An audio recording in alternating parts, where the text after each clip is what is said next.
চলো নোংর মাসি কি চাল করতে যাব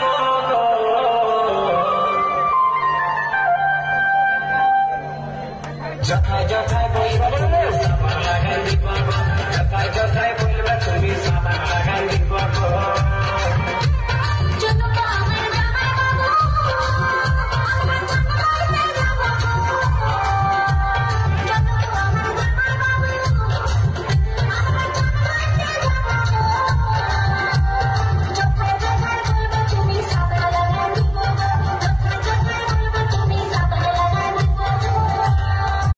हाँ तो रुको जरा सबर करो।